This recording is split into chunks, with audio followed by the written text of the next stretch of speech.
Hey, can you guys hear me?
What's happening?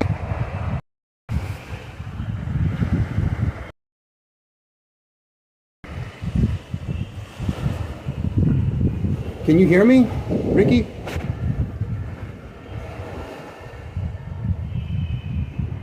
I don't know if I'm live or not, guys. This is my first time using StreamYards.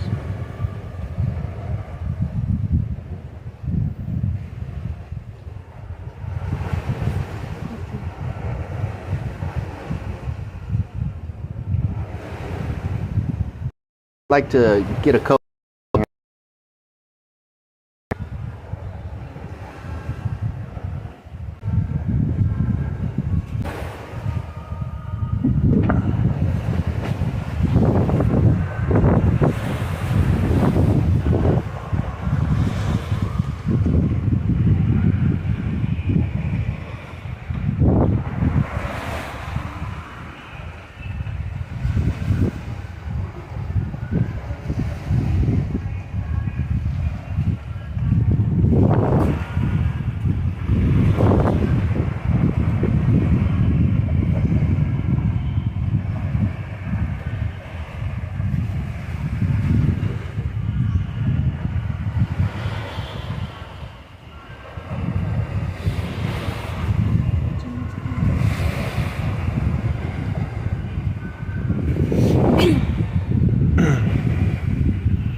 How do I put a link in the chat?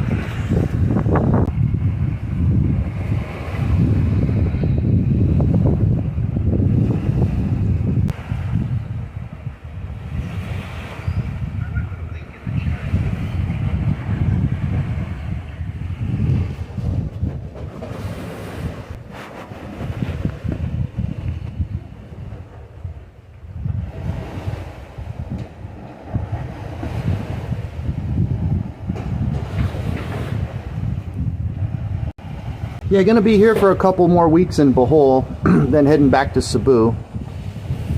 My condo's ready to... Little beach down there, a little private beach.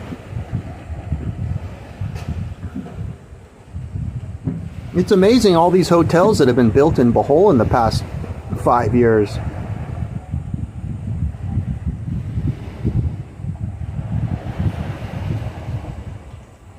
Somebody's been building a hotel for years, but not much progress. Yeah, I hear you, Sabong. I'm on the hotel's Wi-Fi.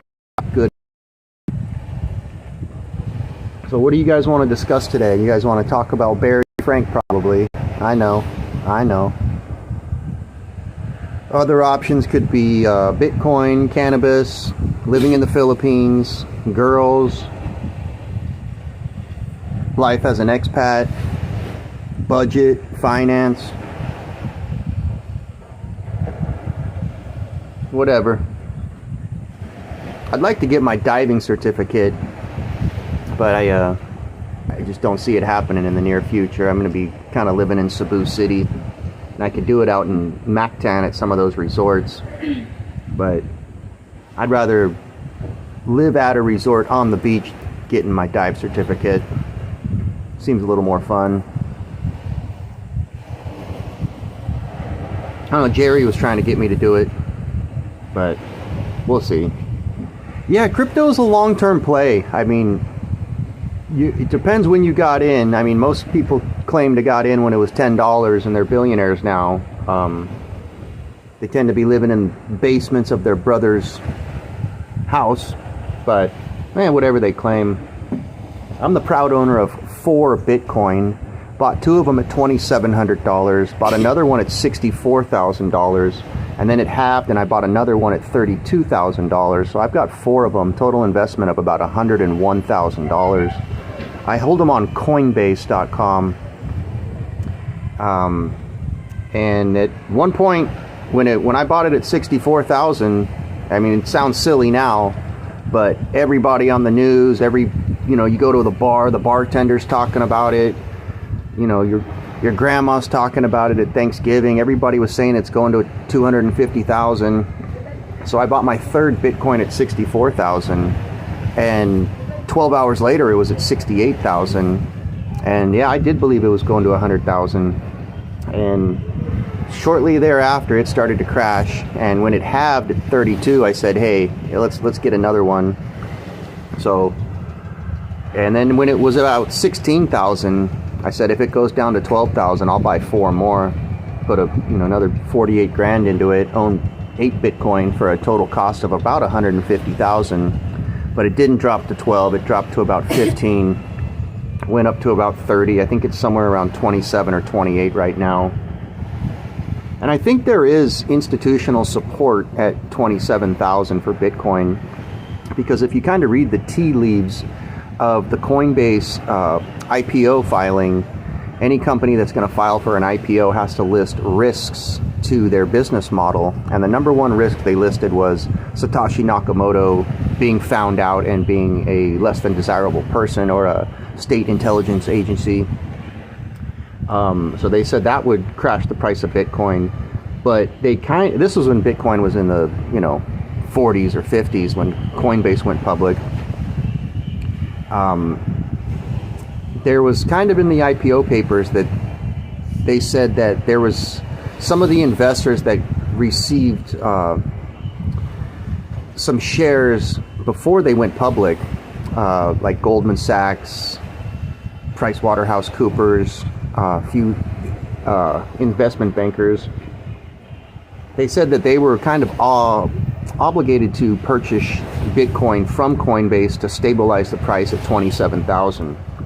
So for a few months it stayed right at that 27, 28,000, and then the bottom fell out and it went to 16,000, and now it's kind of stabilized right in that 27, 28,000 range. So for it to really drop below 27, 28,000, I think there would have to be like almost macroeconomic forces, like government policy to destroy it, which probably just might make it go a little stronger. That's the way it's happened historically. It's, governments try to control it and it goes up.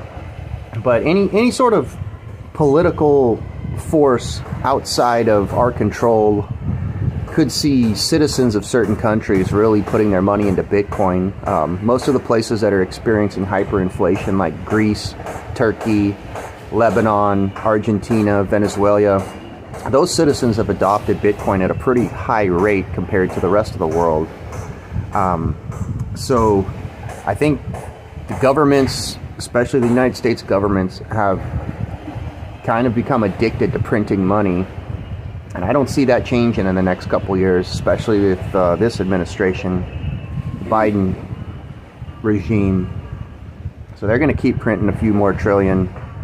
And there's really nothing that's inflation proof other than Bitcoin. And I mean, I'll do another episode that's specifically just hours of Bitcoin. But yeah, I've got about 10% of my portfolio tied up in Bitcoin. So I mean, I'm long on it. If it goes up to say 90, 95,000, I would probably sell. Yeah, gold's withstood the test of time. Yeah, I mean, who really knows how much gold there is in the world? The people who have major reserves aren't going to tell. So I could see, you know, gold being very steady, but if inflation keeps popping at 8 to 10% or 12%, if I was to be honest, I'm not sure the price of gold's going to keep up with that. So it might be better than the stock market or real estate or used cars or other precious metals. But gold's a solid investment, but if inflation's killing it, I don't see gold really keeping pace. I could be wrong, and honestly I hope I'm wrong. Right before I left for the Philippines, I was looking at buying some silver coins, 1 ounce Canadian silver, the 0.9999 silver. I forget what it was, 22 or 23 per coin. And I went into a shop near my house. I said, hey, look, here's what it is. I want to buy 1,000 ounces, 1 ounce silver coins. I want to pay cash. I don't want to have to give my ID. And how do I do it? And the guy told me I could, you know, obviously it has to be less than $10,000 per transaction. But I could go in there with a friend and, you know, my sister or mom or cousin, co-worker, give them $10,000 and they could have bought whatever, however many silver coins that was, like 380 ounces. And hey, Stacy Dixon, how you doing? So, you know, have a nice little shoebox full of silver coins, because I think if there was some sort of a crash in the market, silver would be a far more practical means of exchange than gold. So like if you had a 1 ounce silver coin that's worth say $25 to $30 in fiat US dollars, you know, you could like give one of those to your neighbor for a couple chickens, or, you know, say, hey, you know, you work for me for half a day, here's a silver coin. So if you got a gold coin, I mean, they'd have to work for you for a month, or, you know, like, hey, can I get some ammunition? Here's some silver coins. So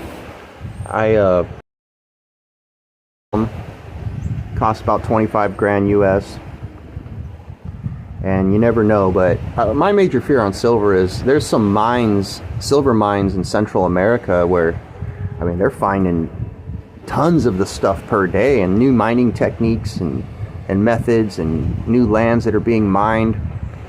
They're just pumping out silver. So who knows how much silver there is on planet Earth. I mean, they might look up, you know, do some mining in Canada, and boom, they find 100 tons of it, and price of silver goes down from 25 to 15 just because there's a glut on the market. So everything's a risk.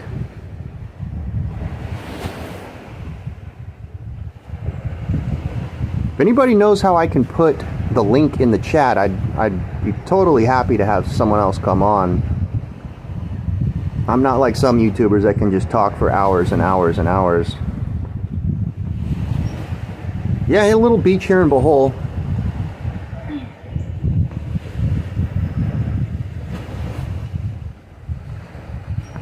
Hey, let's not call Barry Bumma. Let's call him by his name. He's going through enough already. Let's all be respectful to Barry. Good manners cost nothing.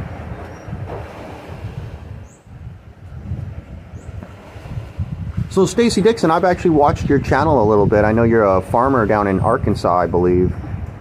And just curious what your plans are, when you plan on coming to the Philippines, what your status is. I know you follow a famous farmer in Bohol, and have gotten into a few spats with a certain Australian wearing a cowboy hat.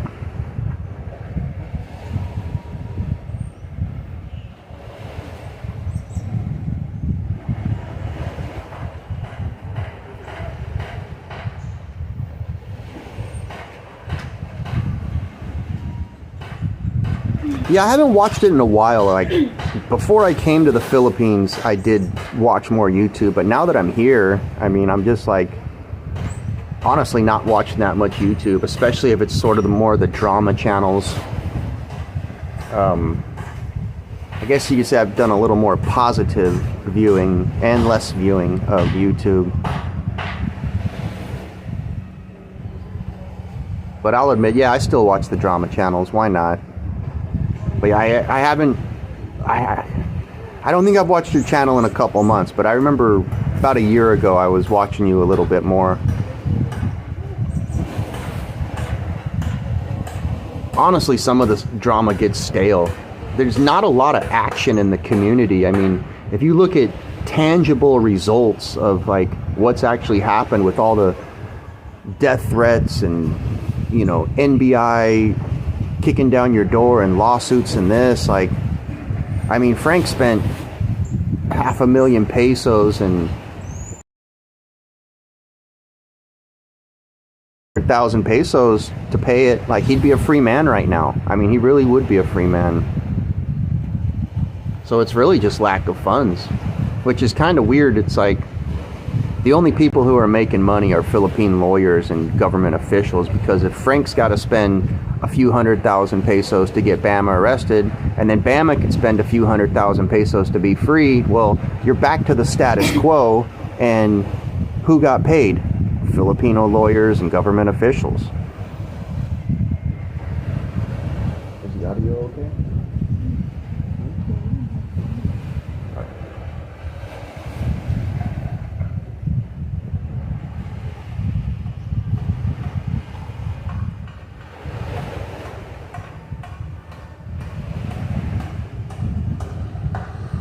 There's Ren Zero, the boat captain, taking people out on his tour.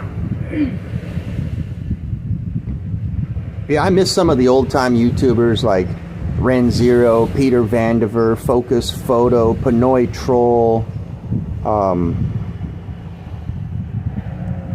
all the good guys. Old school guys. Johnny Warrior.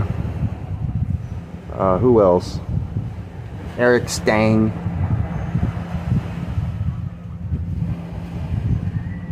Toothless Terry. He was great. That guy was great.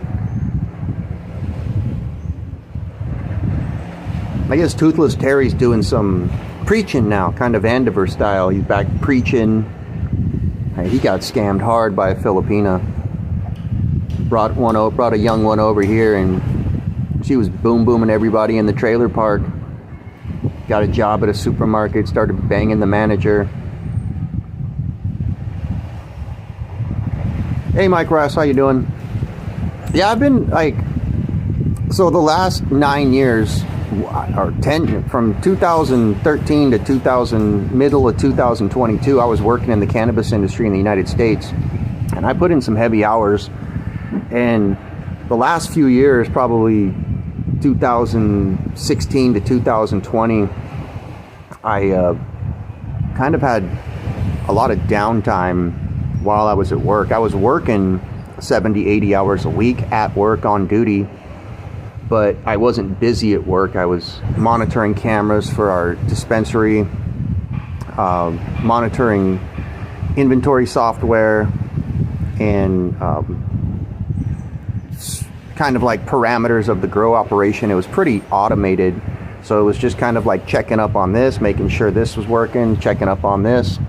So on a 12 to 14 hour shift, I was only really busy a couple 2-3 hours of the day, and the rest of the day I kind of was watching YouTube, getting a little too deep into the drama. Kind of a giant waste of time.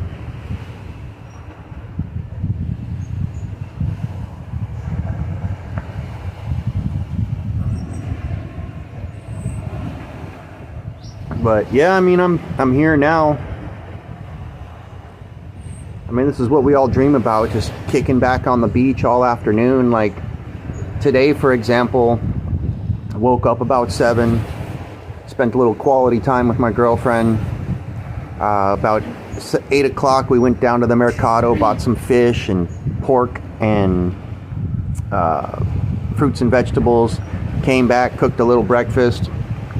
And now kind of just going to sit on the porch, balcony, watch the ocean. There's some hammocks right down there. And It's high tide, but the thing is, it's really sunny, and I don't know. I don't like going out in the sun. Frank says I have skin cancer, but been getting twice a year checkups from the dermatologist for the past 10 years, and skin cancer free. Does what's called the mole patrol, checks all my moles, and everything's good. But I still kind of avoid the sun from 10 a.m. to 4 p.m. as much as possible.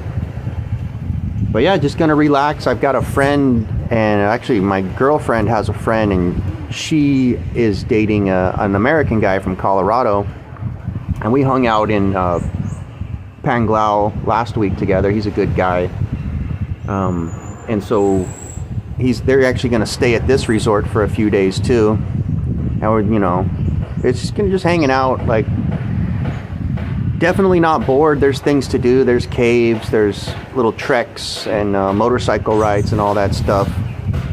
So just relaxing, having a good time. Let's see, let me read through some of these contents.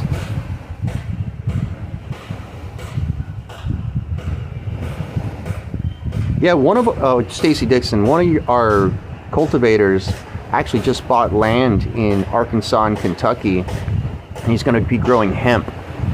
I guess there's some agricultural law now that they're allowed to grow hemp, and so he got some cheap land, and he's doing some huge, like 5 to 10 acre outdoor hemp farms. And I'm not sure, about the time I left was when he moved out there, but he had a decent high quality indoor operation in California, and now he's going to the south. I think he's from Nashville. So Mike Ross, were you a indoor grower, outdoor grower? Yeah, I've grown indoor and outdoor. I'll admit I wasn't very successful at it at a small scale. You need 4 items to be a successful grower: time, space, money, and expertise. And if you're lacking in one of those 4 items, you're guaranteed total failure. So when I first started, I didn't really have the space or the money, and didn't really have the expertise. But I became a better grower, but then, you don't have time, you've got a girlfriend, or you're working. If it's not at a space where you can monitor, be there pretty quick, if you've got to drive to go there, it can be a little bit of a hassle. So I never had time, space, money, and expertise all at the same time. I still don't have the expertise, I admit that. But I could get the parameters right, temperature, humidity, wattage of the lights, nutrients. I was all kind of in the ballpark, but most of my grows always had something go wrong. I think the first time I had a partner that, I'll be honest, knew less than what I knew, but portrayed himself as a genius. And I mean, I take the blame on that. I trusted him, so it didn't, nothing is entirely his fault. That's partially my fault. And then the next time we kind of started with some bad seeds. Should have just bought some higher quality seeds. I went cheap on the seeds and turned out to be really shitty seeds. Another time we had a serious mold issue, got that fixed, and we had a caterpillar issue, and then had a neighbor issue on another grow and had to move it midway through, and that messed things up. We had some of the plants hermaphrodite, because if you interrupt the night cycle, the dark down and start over, and I didn't want to give up. I wanted to keep going learned a little bit, but that was my personal grows, never made a profit. So our company, the company I worked for, we would essentially buy on the open market, but we would team up with some newer growers, people who just got their licenses, and finance them a little bit with a little bit of cash, and kind of make a promise that, hey, when your harvest, we'll buy at this price point, don't worry about it, we can even front you some of the money. And so we had a few growers that we did pretty well with, but the industry is not like a regular industry. It's very difficult to form long-term business relationships with some of these people, and the more you buy, you think, hey, well, they're gonna, we're gonna. It's not like a normal business, like hey, if you work in the beer industry, or say the golf industry, and you have a golf shop and you buy golf clubs from a manufacturer, and the more you buy, the cheaper price you get. And you go to they come to your kid's graduation, you go to each other's house, watch football, and you build a business relationship, kind of a friendship. Well, the cannabis industry, the more you buy, the longer you know someone, the more they want to charge you. And a lot of investor money came into the industry. So then you had new players just offering more money, and it's like, hey man, we bought 200 pounds a month off you for 4 years at $2,000 a pound, and now some guy's going to come in and offer you $2,500 a pound, and you just cut us loose after all that. Well, yeah, they did, and that happened several times, and usually they come crawling back a few months later when that new buyer bails on them or doesn't come through, or there's some issue, and it's like, well, hey man, we had a long-term relationship, everything was stepping over edges of the industry. Got a bit of criminal element.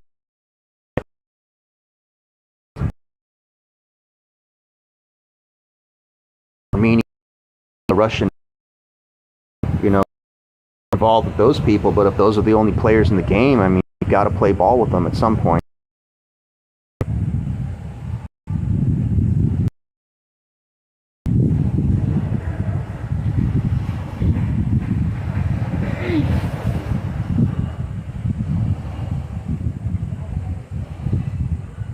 Yeah, I was a cocoa grower too. I really liked using cocoa as a medium because it was more inert and you could dial in your nutrients a little bit better. I did a little bit of rock wool as well. I never messed with hydroponics or aeroponics. Yeah, pre-2016, when it was the traditional. I don't say illegal, I'd say traditional. And then now there's licensed, and yeah, it was just the whole vaporizer thing that kind of popped up. Luckily, we got in on the ground floor of that. One of our business partners flew to China, and he was one of the first guys to come back with what was called the disposable rechargeable cartridges. And so everybody before, it was like you'd buy your cartridge and then you'd have to have a battery hooked up to it. So if someone wanted to walk into a dispensary, they're looking at, $50, $60, $70 to buy a 1 gram cartridge with a battery, and then you got to charge the battery. So these disposable rechargeable cartridges popped up, and we'd have them pre-charged, and you could walk in a dispensary, walk out, and take, start hitting it immediately. And whether it was half gram or gram cartridges, and these little cheap, we're just one plus one business. We can only do so much.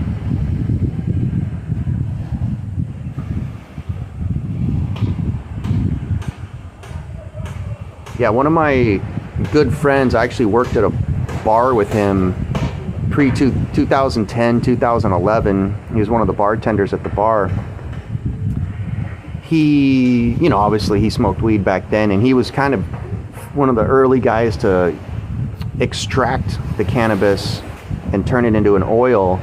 And he was just doing it in metal tubes, pouring, grinding up the bud, putting butane honey oil through the top, popping a hole in the bottom, taking it out, and you'd have kind of this like gooey butane-ish weed mixture where the butane at certain temperatures, as gravity does its job, it kind of strips the cannabinoids and the THC off the plant, so you have this gooey butane, and then you kind of have the wet green mass at the end that's been stripped of all the THC. And then you put the butane in an oven, and it slowly heats up the butane but doesn't burn it, so you vaporize it off, and you're kind of left with a concentrated oil.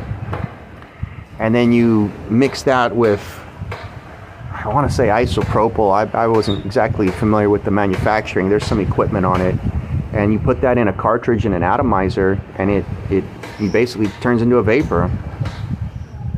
So the state of California changed all the laws. Like, you have to register now to buy butane. You've got to have your seller's permit, all this. Like, before, you just go down to the shop and you have some butane. We're like, hey, what do we do? okay, you rent a truck, you go to Arizona at the border and you buy some butane and then bring it back and make it. And well, I mean, it's an added expense and everything. So then I think even in most LA County, I think all the butane oil manufacturers, that's been banned. It has to be CO2 extraction now. So that's an expensive piece of equipment. And all the manufacturing facilities that are licensed, they've got to have these special blast-proof windows and ceilings and all that. So, you know, fire department coming in and inspecting it with special sprinkler systems. And I mean, it is a combustible element, so I understand it. But, you know, now you're looking, instead of just some dude doing a closed loop system with a couple metal canisters and butane he could buy at the store, now he's got to register to buy the butane or go to Arizona and buy it. And he's got to build this like secure, fireproof, blast-proof room. And so you're looking at $250,000 when all's said and done. So how many guys just like growing in their backyard blasting butane got $250,000 to set up something? So if you want to get licensed and do it, you almost find all that. And then once the other guy went to China and came back with the disposable rechargeable pens, and we had the oil ready to go, we had the cultivator. So between the cultivation site, the extractor, and then the disposable rechargeable pens from China, I mean, our net price was about $8 on those, and we were selling them for $30. And, you know, sell 100 of those a day and do the math and split between a few partners, and we started doing really well. Kind of covered our losses on other ends. So Timmy, the question you have about making oil with no THC and just CBD. So now there's actually some chemical conversion processes where you can take THC oil, convert it to CBD, and vice versa. So some of these guys who had CBD licenses for these big outdoor hemp farms, they can actually extract the THC from that. And they can even neutralize some of the pesticides. So when California started issuing cultivation licenses, a bunch of people in Northern California jumped on the outdoor cultivation licenses. Well, most outdoor cultivators, no matter what they say, it's some Humboldt organic hippie stuff, like they still spray it with pesticides. That's just standard for the industry. And if they don't, they're either getting a shitty crop killed by caterpillars or they're lying to you. So most of the outdoor guys were losing their ass because their stuff wasn't passing lab testing. So now the big outdoor farms, they can still spray it with pesticides, make oil out of it. They can't sell it as flour, dried flour. They convert it into oil, and then some chemical process can neutralize the pesticides in it. So you can have a huge outdoor farm, spray it with pesticides. They would normally fail pesticide lab testing, but then you do the conversion at the oil level, and you can have a clean product that you could sell and put into vaporizers and gummies and chocolates and all that. So yeah, the industry's changed. There's definitely, I think at UC Davis, they've got not a degree on it. I think you can minor in cannabis now.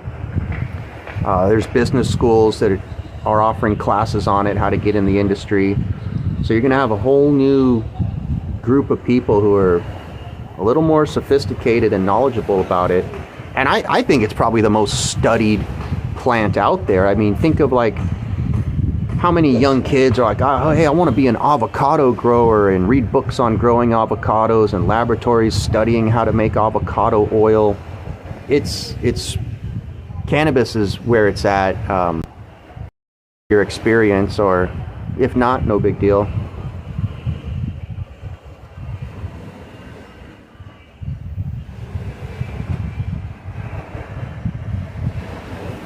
Yeah, your decarboxylation process is very important. The THC needs to be heated up to activate some of the psychoactive chemical components. So if you found a weed farm and you just went up to the plant and you picked it off and you just ate a bunch of it, it's not going to get you high. It's an inert substance at that.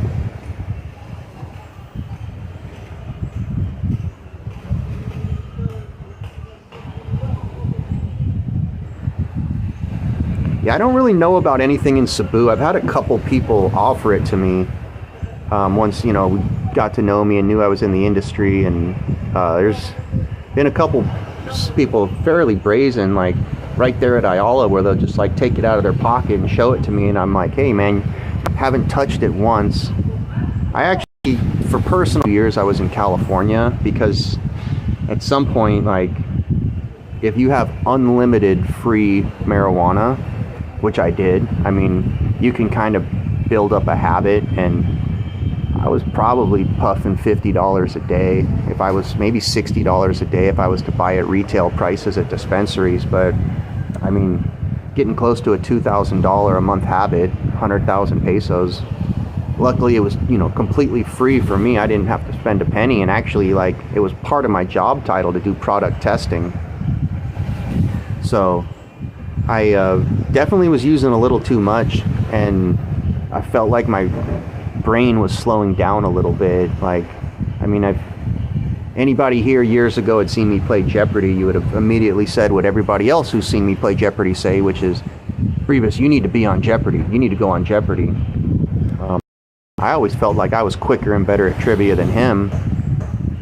So, you know, years and years of smoking, like, I truly felt like my brain was slowing down a little bit. Like, I just have minor hiccups of things, like, you know, like some sort of trivia, like, well, the only poisonous mammal on the planet, and like, boom, normally I would be like, oh yeah, the platypus. Like, I would know, platypus, the only poisonous mammal on the planet. And like, now someone's talking about a poisonous mammal, and I'm like, what is it? It starts with the P. What is it? And like, I just couldn't figure out the word platypus, but it was in my mind.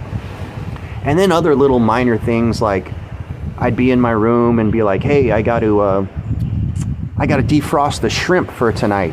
And I'd walk into the kitchen and just get in the kitchen, and I would just be like, wait, what did I come in the kitchen for? I'm not thirsty, I'm not hungry, I know I came into the kitchen to do something. And be like, oh well, and walk back into my room, and like an hour later be like, oh yeah, I gotta defrost the shrimp.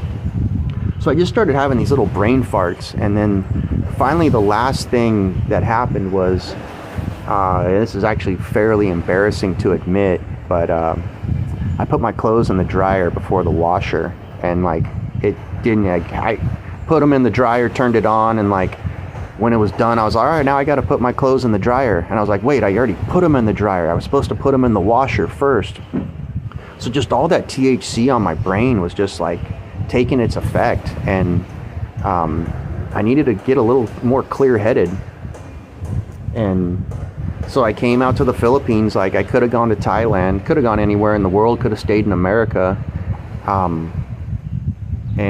But working in the industry, having unlimited free access to the plant, product, you know, oils, cookies, candies, flour, all my friends smoked. Like, I mean, like, everybody was, you know, using it, and go to prison. And I definitely had opportunities to smoke, had vaporizers put in my hand, had weed put in my hand, and turned it down.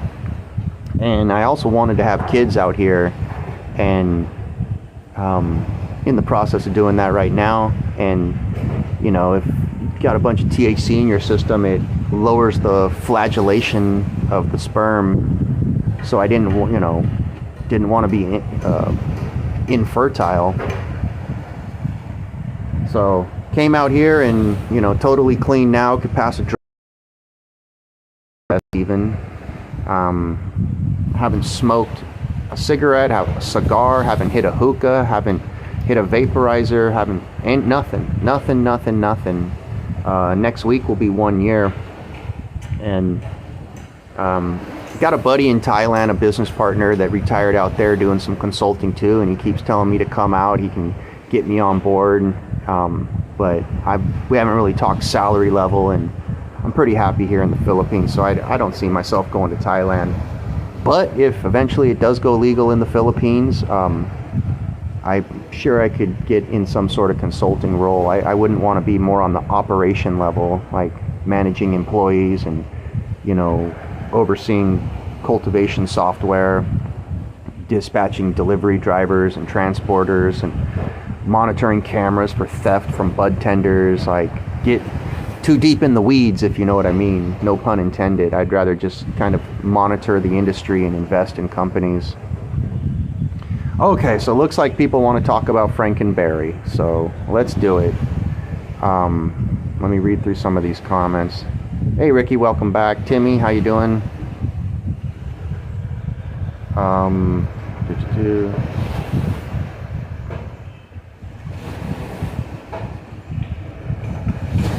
Yeah, glad to hear Barry's in good spirits. I don't want to divulge any details of conversations I've had with Barry. Let's just say I am in contact with him. He may or may not have access to a phone. I'm not going to go there. But I've been in contact with him. My girlfriend's friends with Shaw, so they talk on Facebook and everything. WhatsApp, Messenger.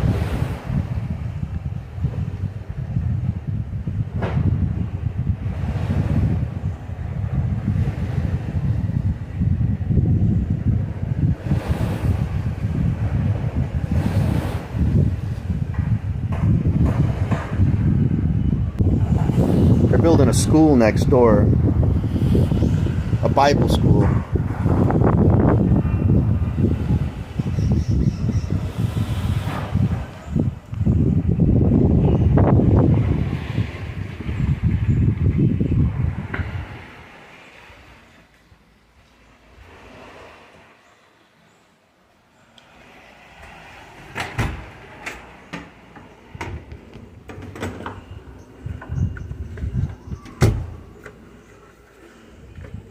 I'm gonna go downstairs, see if I could live stream from the ocean. Sometimes the live stream cuts out a little bit when I'm down here, so just a heads up.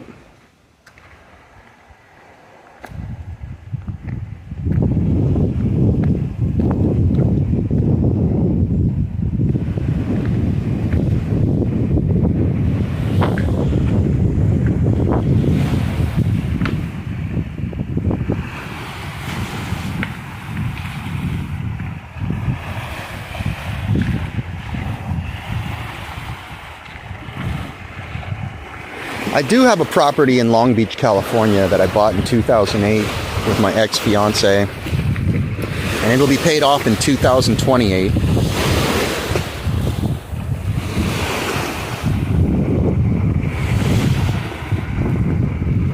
Go Bobo sister, that did look like a Gideon Bible that you'd find in a hotel drawer. I'm not accusing Ricky of it, but I'm suspect on that.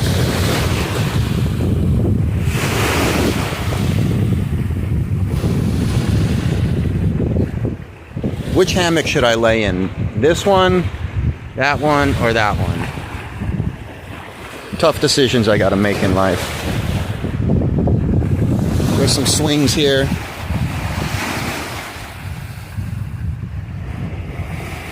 I'm gonna need to see a receipt on that, Ricky, before I could truly believe that, because that looked like a Gideon's Bible.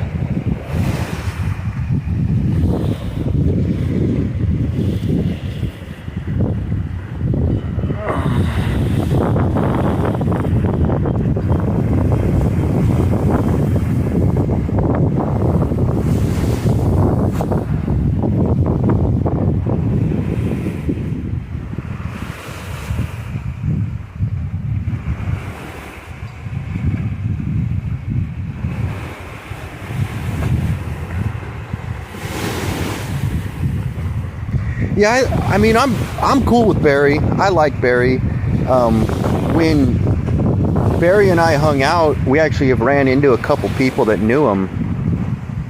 And then I ran into the guy again afterwards, and he's like, dude, Barry's totally normal. I mean, he's just a normal guy. I mean, he's a Southern boy, so he doesn't have the total, professional corporate manners. He does burp and cough and spit and fart a little bit.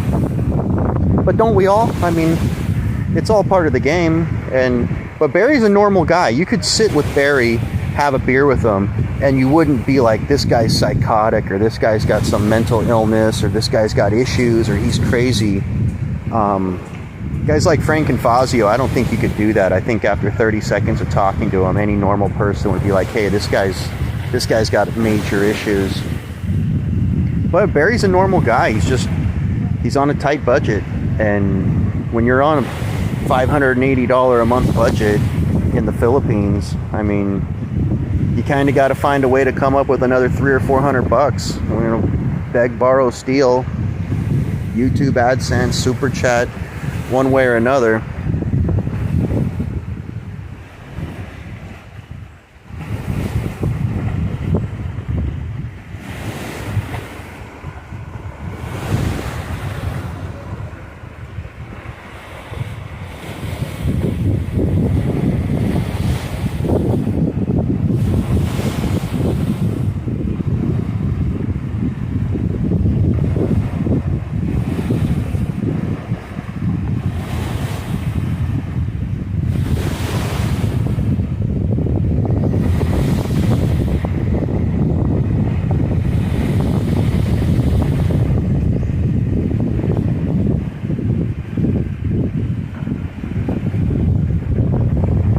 Yeah, this is a cool resort. There's only one other dude staying here at the moment. In a couple hours, my friend's coming. Good dude. He played college football in Colorado back in the day. Linebacker, big boy. And yeah, his girlfriend's he's bigger than me, and his girlfriend's smaller than my girlfriend. So like, we get stared at walking around, and they get like stared and snickered at.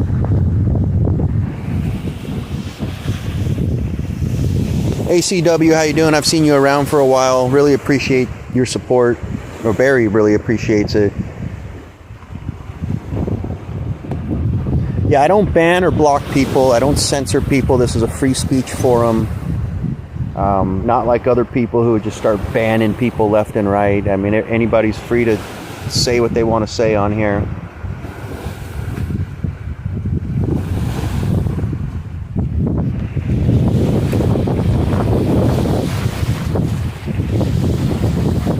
There's my room up there. There's my girl. Little dinner table here. It's high tide, so there's not much of a beach.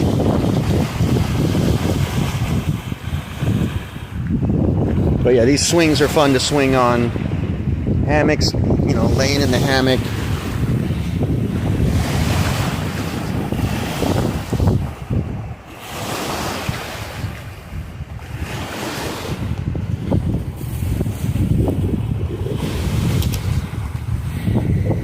I'll lay in this hammock now.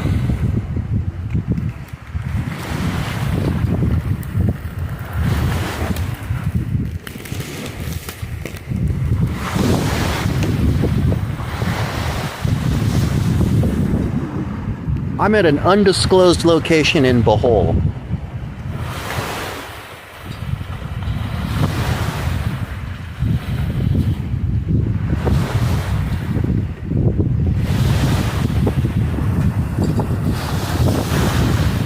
Yeah, Timmy, you're right. Barry's a tough dude. I mean, he's lived in some hard areas where I couldn't live in. I mean, I need a hot shower. I need aircon.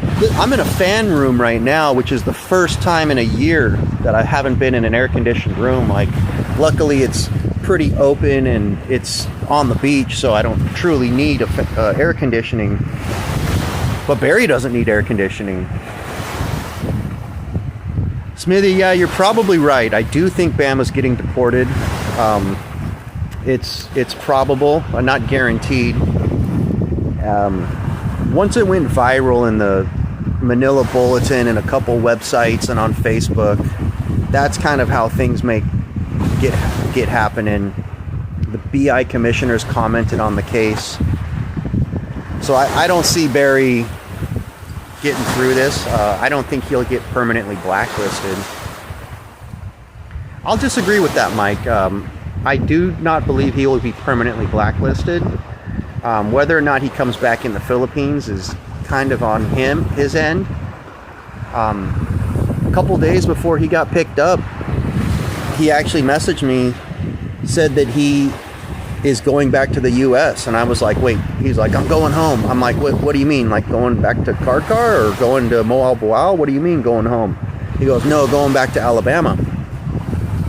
He was having some breathing problems, and he said that, you know, he doesn't trust the doctors here, so he wanted to go home. And I told him, man, that's actually a pretty good idea. So I think he is going home. He definitely didn't want to go out this way. He didn't want Frank to get the last laugh and Frank to win, kind of. But Frank's victory lap might be a little premature. I don't fully believe that Frank's going to be content with this. Frank can't be happy, period. So yeah, he may or may not have his phone.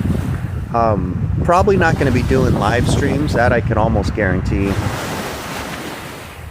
Yeah, Barry going live in Alabama, doing shows in Alabama. He'll do fine. He says he might have a job lined up, not at the Waffle House. I'm not going to give too many details, but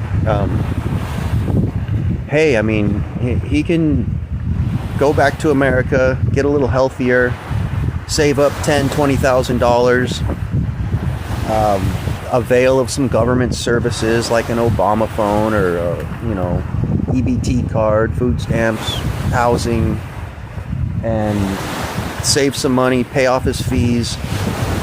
You know, 2 or 3 years, Frank's gonna stroke out, and Bama comes back, and he'll be back. Yeah, CW, you're right. It might be a few years, but he'll be back.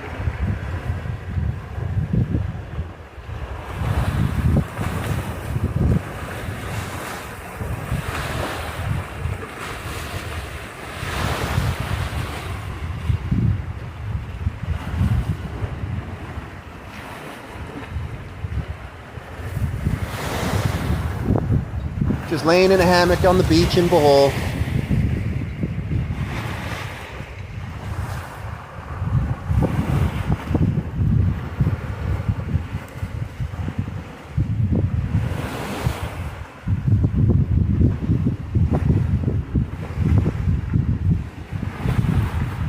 Ricky, show me how to put the link in the chat and I'll put it in. You can come on the show.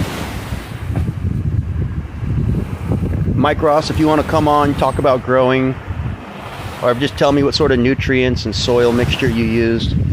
I did a Fox Farm Ocean Forest most of the time. I'd cut it with cocoa just because I thought it'd be a little bit too hot on the new plants if you use fresh Fox Farm straight from the bag from the grow shop.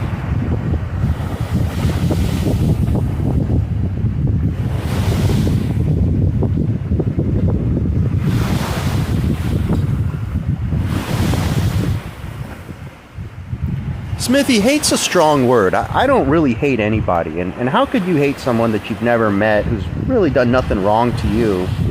And I don't look at Barry as a criminal. Like, okay, maybe he owes a couple sorry stores some money. Maybe he wasn't the greatest boyfriend to some Filipinas. But Barry's not a bad guy. He's a normal guy on a budget. And if you reversed, you know, instead of him being on $580 a month, if he was on $1580 a month, I think he'd be a different person.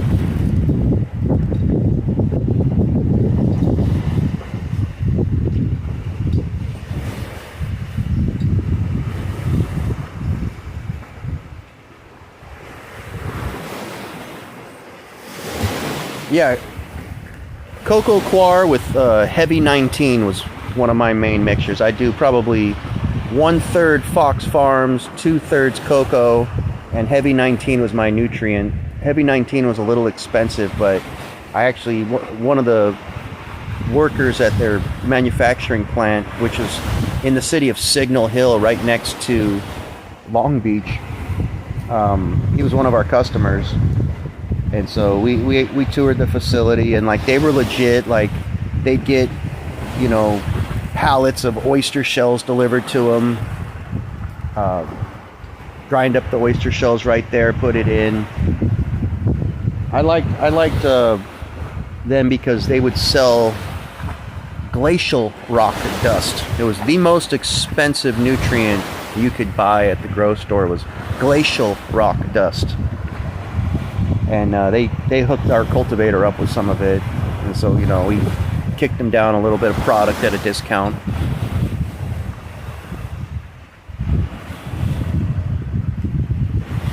So yeah, this is an open discussion forum. Bitcoin, cannabis, berry, budget, life as an expat, beaches, diving, anything you guys want to discuss, just put it in there. I'll talk about it. I'm not the greatest orator. This is, I'm just getting into YouTube and live streaming. So sometimes I'm not as verbose, and I can't fill a live stream for hours and hours and hours like others can. It's fiesta season in Bohol right now. I've been to, I think, 4 fiestas in the past couple weeks. Got another one planned on May 17th and 18th. And fiestas in the Philippines are cool. You just kind of show up and, eat till your heart's content, drink as much as you want. About 3 days ago, the Filipinos at my girl's house, they were having their fiesta, and they tagayed me to death. Tagay means drink. It's when you get the bottle of Red Horse or Tanduay and you get 1 cup and you just pass it around. And when it's your turn, you can't really say no. So I really do my best not to drink in the daytime. Maybe in the past year, 3 or 4 daytimes, and daytime I consider before dinner. I probably only drank 3 or 4 daytime sessions, and had one about 3 or 4 days ago. And yeah, once you're over 40, it takes you a full day to recover from heavy drinking. When I was in my 20s, I could go get drunk and next night drink even more, and the next night drink again. But now, 41, you slow down a little bit.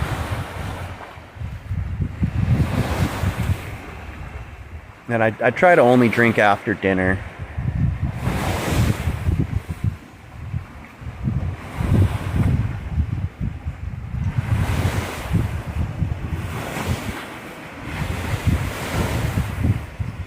Yeah, so I'm going to do these live streams every day for the next 10 days or so.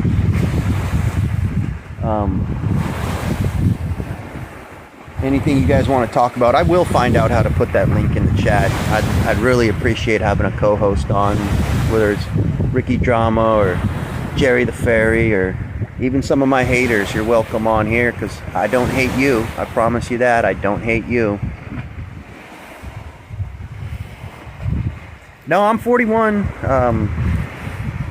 Yeah, when I was 30, I probably look younger if I shaved a little bit, but when I was probably about 35, I was still getting carded consistently, and most people thought I was 25, 26. I got carded all the time when I was 35, but around 2020 I started working way more hours and a little bit more stress in my life, and I kind of felt like it led to some bags under my eyes. I'm not all baggy-eyed like someone in Bantayan, but yeah, I mean, I guess I do look a little younger than normal. Good and bad. But yeah, I figure I look like I'm 37 or 38. But yeah, when I was 35, I legit looked 25.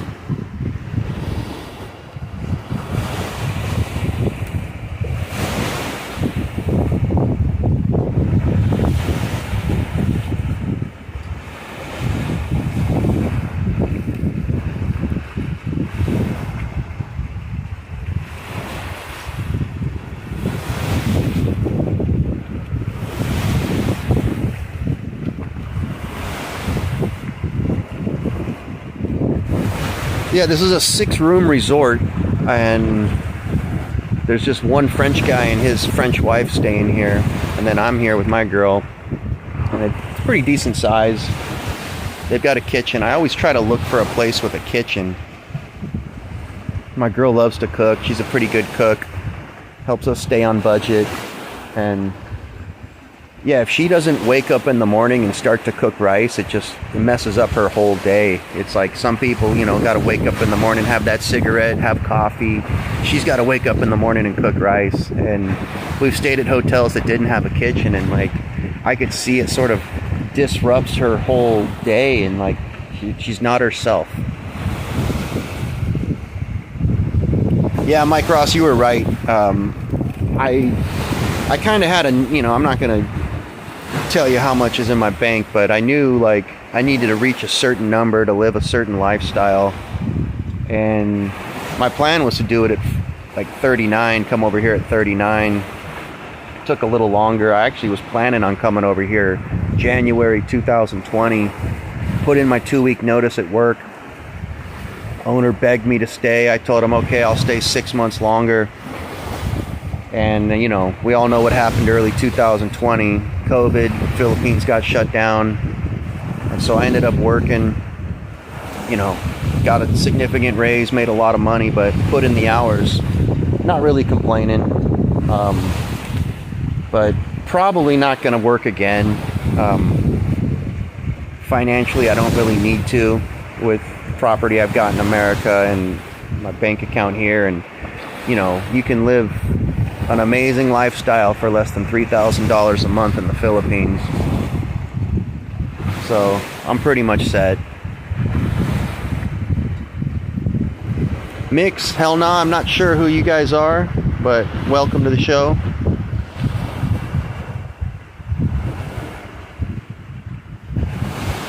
Timmy, he talks from the side of his mouth because he had a stroke. So him talking like this, he had a stroke. That's why he does that. It's not a New York thing. And I've actually seen Sylvester Stallone in public. God, it was a long time ago. I want to say like 2007, 2006. I saw him at a hair salon that my mom's friend's daughter worked at. They were having a grand opening for this, high-end hair salon in Santa Monica, and there were some celebrities there. There was Serena Williams was there, Sylvester Stallone was there. God, who's that one girl, blonde actress? She was on Buffy the Vampire Slayer way back in the day. Not Lindsay Lohan, not Reese Witherspoon, but a blonde actress. Sarah Michelle Gellar, that's who it was. She was there. And Sylvester Stallone's about 5'8". I'll let you guys know. He's a short guy, but the ladies loved him.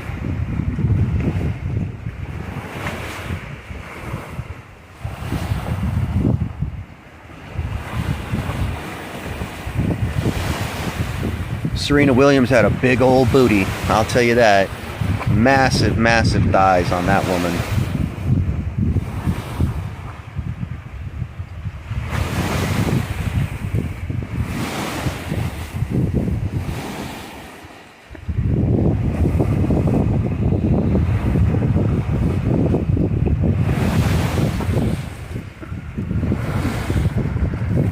Alright, you guys don't need to see me. I'm going to turn this camera around.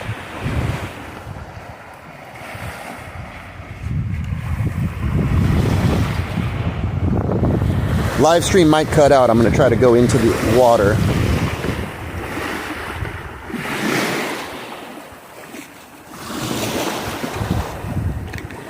I'm getting to about the limit of the Wi-Fi router.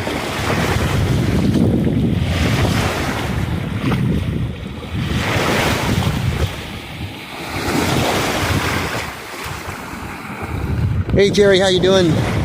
Hey, I don't know, I'm using StreamYards. I don't know how to put the link in the chat. If you can walk me through it, I'll do it and you can come on.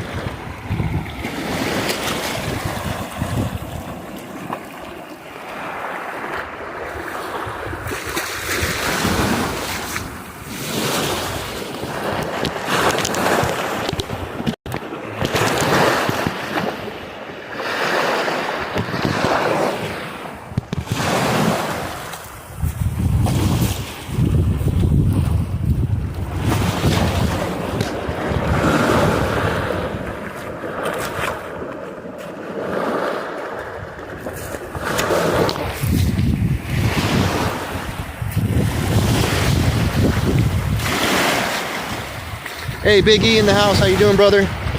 Really appreciate you visiting Barry there.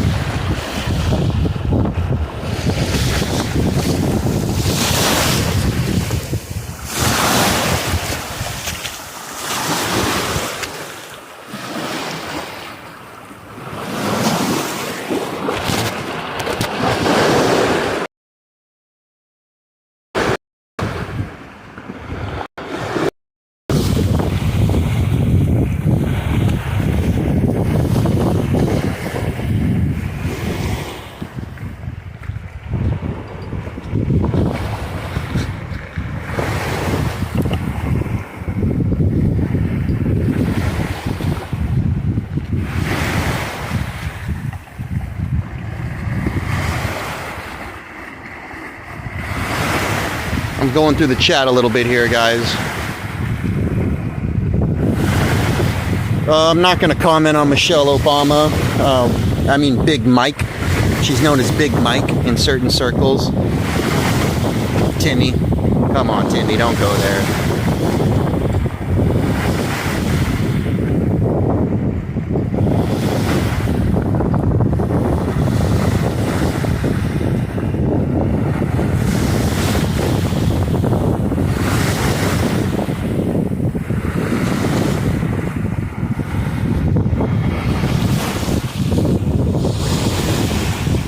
Going back to the hammock here, guys. No, actually, I'll sit on the swing.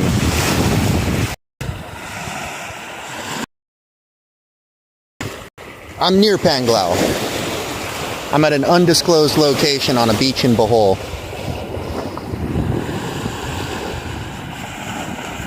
I did get in the water. But if I get in the water, it's the Wi-Fi is going to cut out.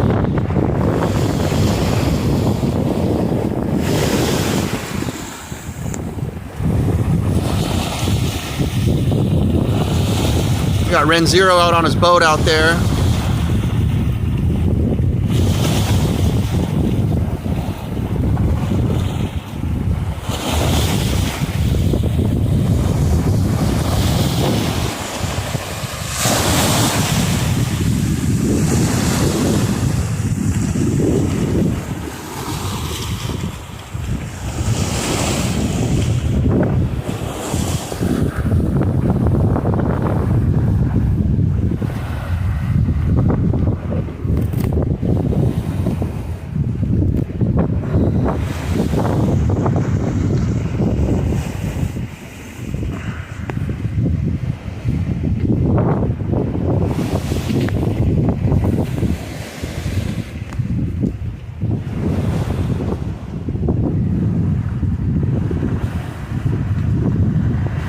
Yeah, Timmy, I've been all over Bohol. My girlfriend's from Bohol, so we've been here a few times. Seen the Chocolate Hills, climbed the Chocolate Hills. Been to Siquijor, Dumaguete, did a 6-week motorcycle trip across Iloilo and Bacolod and all over Negros. I wanted to do the Mount Canleon hike. It's I think it's the most active volcano in the Philippines, and it's actually closed to the public at the moment. It's like a 2-day hike to get to the top, and then a 2-day hike down. Got to get all that permission from the environmental department and all that, so it's closed at the moment. Was planning on doing that. Was planning on doing like another month motorcycle trip through Leyte and Samar. Really wanted to go to Masbate and see this famous waterfall that goes directly into the ocean. Only one in the Philippines that does it. Been to sites Makati and with Manila taxi drivers, so I didn't want to give them any of my money, so I just kind of stayed within walking distance of my hotel. I visited Barry his first day in jail. I brought him some stuff, brought him a little chicken plate. Hung out with him for a few hours, and I haven't been to the Mandawi detention center. I visited him when he was in the Robinson's Galleria immigration, and he kind of had freedom. They let him go to a restaurant. They paid the immigration guys to stay with him. I guess he had to put up their salary and hotel and pay for their food and transportation, rented a van and all that. So Frank put out significant money to make it happen.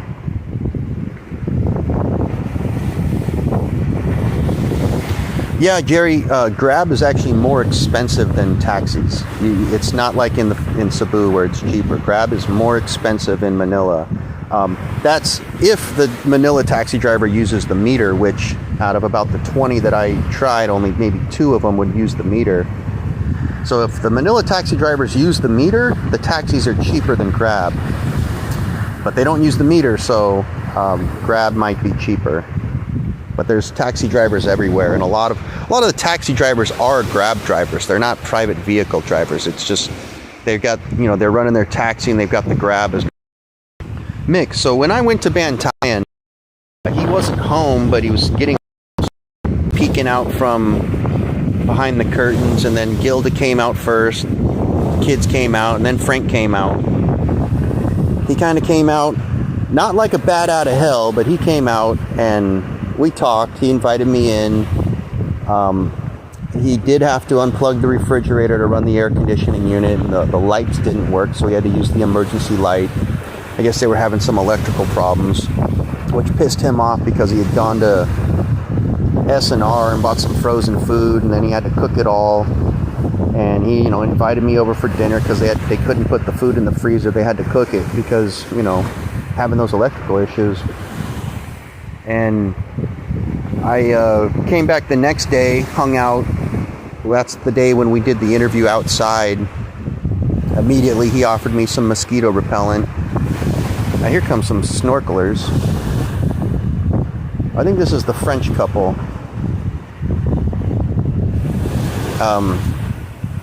Yeah, so we hung out. We did a little interview, ate some mango cake, and I think he gave me a Krispy Kreme donut. And, we talked for a bit. I've also met Fazio a few weeks before that. A funny thing about Fazio and Frank, so I spent maybe an hour with Fazio and 2 hours with Frank. They both spent half the time talking about Warren H. It's like, oh man, Warren H. left his mark on the community, that's for sure. I mean, I don't know what to call him as a business investor. Invest for Fazio. And he said he was going to like all the budget hostels and like 800 peso a night hotels, seeing if Fazio was staying there. And then I was like, oh no, I'm good, man. We're chilling. I'm not gonna go looking out for Fazio. You got your own trike driver. I don't want you sitting on the back of my motorcycle like going around looking for Fazio. He wanted me to drive him around. And then we were, and I was like, no, I mean you. It's not that expensive, and like he thought I was gonna buy dinner for him and half of Gilda's kids, and so I canceled the dinner, and then I went back the next day to try to talk to him, and he didn't come out. I saw him peeking through the door again, the curtains, and one of the kids came out and said Frank wasn't feeling well, and I said, all right, well, that's that, and didn't go visit him again. He talked, then he, started making all these videos about me, and then I went down and saw Barry, playing in classes with Barry down in Wild Wow. And everybody says, no, I didn't buy drinks and food and give Barry money. I've never given Barry a peso. When we're out and we go out to restaurants and bars and we cooked at Barry's house, went to the Mercado to buy food to cook, like I probably paid 70%, he paid 30%. Like it was one of those things like we'd go to a bar, I'd buy the first round, he'd buy the second round, I'd buy the third round, and then like we'd go out to eat and like, bill would be 1,500 pesos. I'd put in 1,000. He'd put in 500. So Barry wasn't freeloading off me. And people have asked why I didn't donate to Barry. And I told Barry, I'm not going to donate money to you. If you're still locked up when I get back to Cebu, like I'll come visit you. I'll bring you some food. I'll bring you some, toothpaste and shampoo or whatever. And, we'll kick it like that. But as far as me, like kicking Barry down money, I'm just not going to do it. I've got principles and reasons why I won't. But I will offer him friendship and companionship and, buy him some cigarettes or Coca-Cola and buy him lunch and dinner. I mean, I'll kick down that way, but as far as like giving him money, I'm just not going to do it. I mean, I do appreciate other people helping him out, but it's just not the way I operate. I don't feel like I need to give money to another man. I liked it. It kind of was like a mini Cebu. They've got that mega world area, which they're trying to make like an IT park. Definitely a little smaller. They've got an Ayala mall. They got an SM mall. The downtown area of Iloilo is pretty run down. Not dangerous or anything, but just like not clean or nice. But Iloilo's cool. They got what's called Smallville, which got bars, restaurants, hotels, a couple little discos, lounges, resto bars. It's cool. I met Texas Filipino when I was in Iloilo. Had dinner with him at I think Giuseppe's or some Italian restaurant. Now he's a good dude. He's one of the few guys, and no offense to anybody here, but he's one of the few guys that don't receive a check from the government living here. So I do respect that, and being also one of the few guys that don't receive a check from the government every month, it's just nice to get to know someone who worked and saved their money and came out here. And yeah, he's a cool dude. I've invited him. He can, if he ever's in Cebu, we'll meet up again. He's got a boat, and he's talking about making a trip out to Cuyo, Cuyo. It's kind of like a little small island chain halfway between Panay Island and Palawan Island, and it's where the Spanish put up one of their administrative capitals in the 1600s. They wanted to have a secondary one that was more fortifiable and defensible from the Moro pirates, and the Spanish wanted to feel a little safer, so they actually built a little mini second capital in Cuyo, which is kind of in the middle of nowhere for the Philippines. And so I've always wanted to go there. They've got some kite surfing out there, and I mean, I'm not a kite surfer, but I'd love to learn. And if he gets his boat going, I might head out to Cuyo and ride around with him on his boat. There's about 30, 40, 50 islands, and if you look on Google Earth, it just looks amazing. Like, it's like where I'm at now is kind of, you think you're kind of like on an island paradise, but this is built up. There's resorts everywhere, and there's tricycles and pollution and all that. But you get out kind of like off the Palawan island chain, and you're really, really in a tropical paradise. The Cuyo island chain is where Amanpulo is, which some say has the best beaches, best sand in the world. I've never been there. I've never been to the Maldives or the Seychelles. But people who have say Amanpulo is hands down the best. The bar scene in Iloilo is nothing special. Get a little too... So it's more of an underground scene, and I really don't know where it is. I didn't go to it.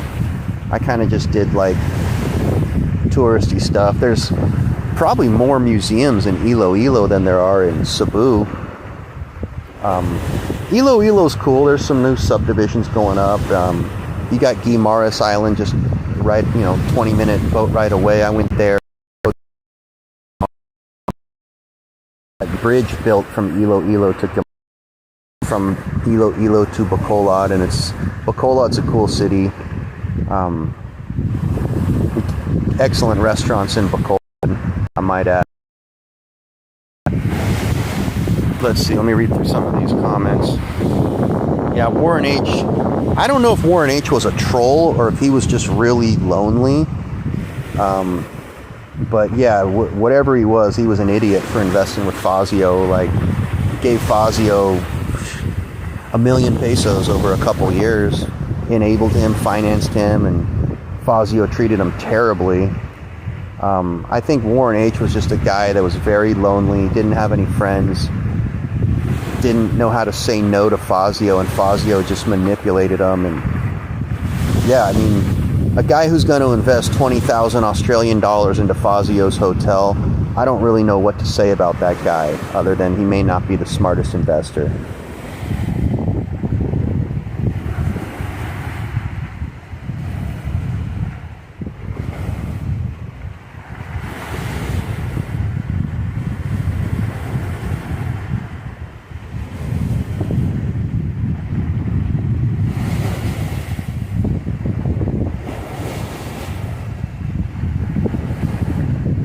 Hey, John Blaze in the Philippines. We don't have any baby names yet. Boy, I might name it. But yeah, she's 5 months there. She's getting kind of big. 5.5 months pregnant. But yeah, I've got a couple names if it's a boy. We'll see.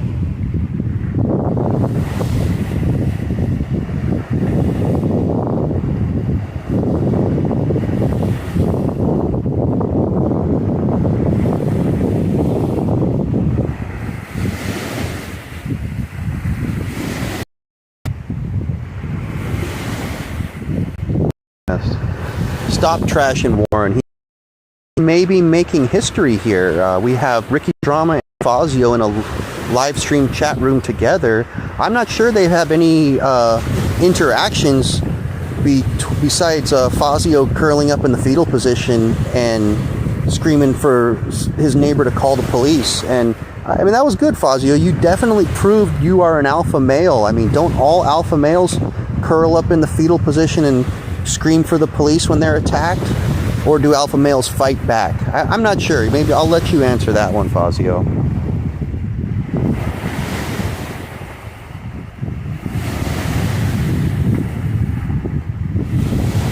But yeah, I'm glad to see you've got some progress on the hotel. I hope your surgery went well. And Daisy May looks very healthy. I don't know when the babies do. But Daisy May looks like she's been eating well, eating for two.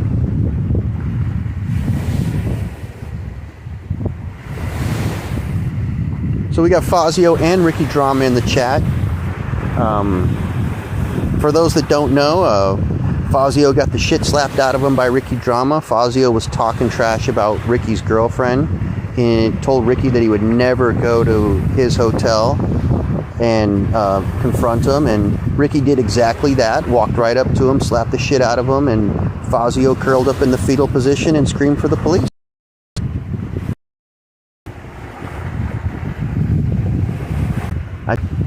Threats that's happened in this community over the years, some of the only real tangible events that have ever occurred have been Ricky slapping the shit out of Fazio, Frank getting Barry put in jail,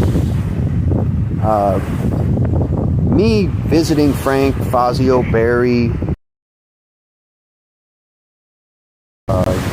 Jerry, Kudanian, Texas Filipino. I've met a few. I might meet another one or two here in Bohol, Cebu.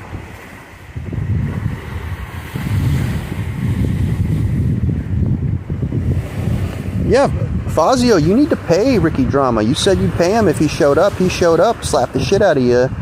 And I'm not sure what happened, man. You didn't pay, so not only are you not an alpha male, you also don't pay your debts.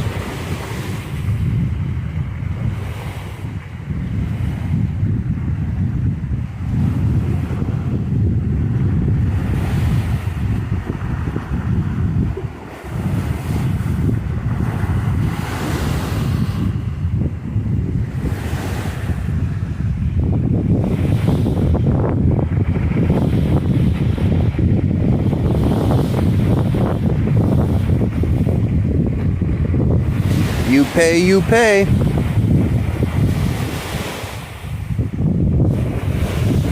Oh, the flipper, yeah. You mean the food stamp flipper, the millionaire Bitcoin investor who's living in his brother's basement at his rented property, who couldn't show that he earned more than $22,000 a year and can't bring his beautiful girlfriend over, beautiful wife now. Yeah, get her over to the U.S., take her to a dentist, and she's going to be a great woman. I'm sure she's going to really appreciate. Save it for another show. I'll keep you guys waiting. But yeah, the food stamp flipper got the shit slapped out of him by a 5'4" Filipino. Turned and ran when it happened. He didn't stay and confront him. I don't know if that was alpha male behavior either. I'll leave that up to you guys to decide.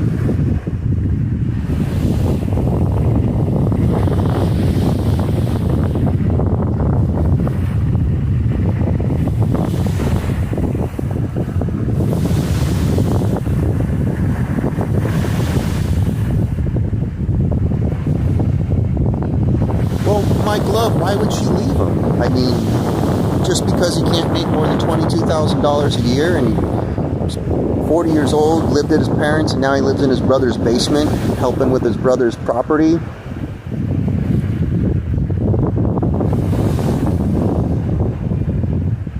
Yeah, I'm sure she'll get ingrained in some Michigan or Chicago area Filipino community and realize how many millions of American men make over $100,000 a year.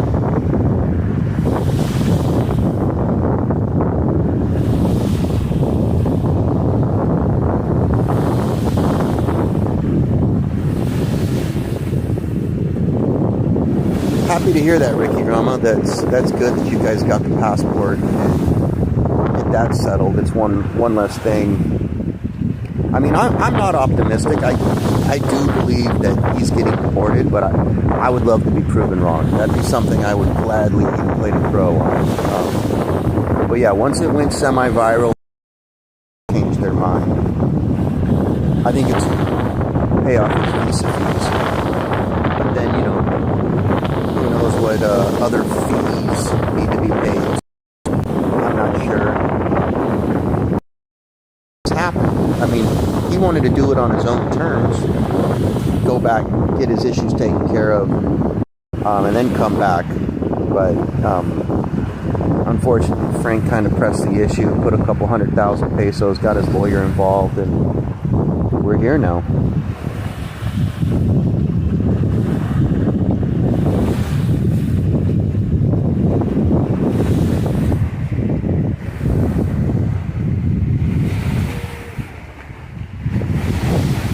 So next live stream is going to be tomorrow, 10 a.m. Filipino time, and probably be at the same location.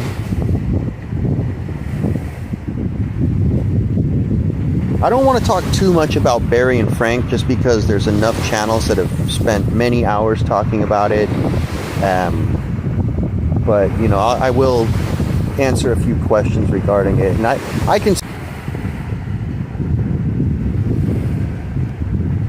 All right, guys, I'm going to end the live stream here. We are very busy at the moment, as you can see.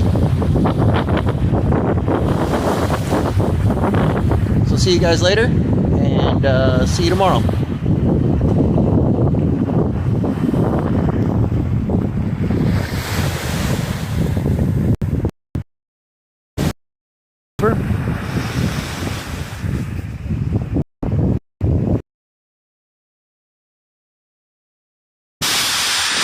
Live streaming, guys. Let me figure out how to stop this.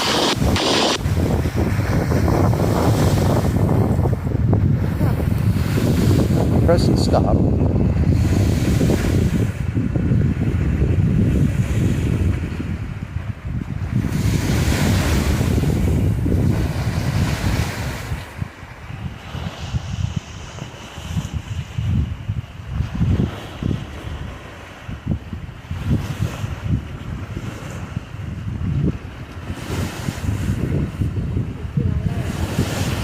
Still live.